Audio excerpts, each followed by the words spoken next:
யார் இந்த உத்தம் சிங் உங்களுக்கு தெரியுமா? இந்திய வரலாற்றில் மறக்க முடியாத அந்த ஜாலியன் வாலாபாக் கோர சம்பவம் நடந்த பிறகு இங்கிலாந்தில் இருந்து வெளியாகும் மார்னிங் போஸ்ட் என்ற பத்திரிகை ஜெனரல் டயரை வெற்றி நாயகன் என்று பாராட்டி எழுதியது. ஜாலியன் வாலாபாக் படுகொலை இந்தியாவை உலுக்கியது.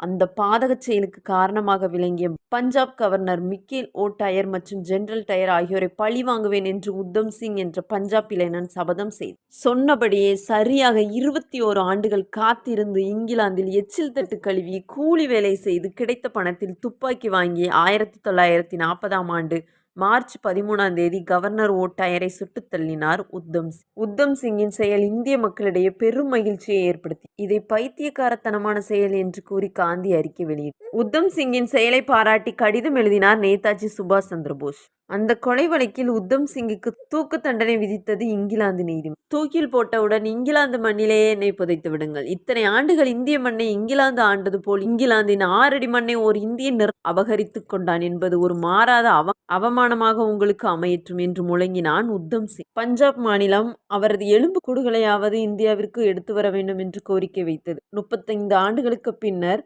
இங்கிலாந்து அரசு உத்தம் சிங் புதைக்கப்பட்ட இடத்தை மீண்டும் தோண்டி மிச்சம் மீதி எலும்புக்கூடுகளை பொறுக்கி கட்டி இந்தியாவிற்கு அனுப்பியது. உத்தம் சிங்கின் எலும்புக்கூடுகள் ராஜ மரியாதையோடு இந்தியாவில் வரவேற்கப்பட்டு உத்தம் சிங்கின் சொந்த ஊரில் எரியூட்டப்பட்டு சாம்பல் கங்கை ஆற்றில் கரைக்கப்பட்டது. இவ்வாறு அறியப்படாத பல சுதந்திர போராட்ட தியாகிகள் நம் இந்தியாவில் இருக்கின்றனர். அவர்களை பற்றியும் தெரிந்து கொள்வோம். ஜெய் ஹிந்த்.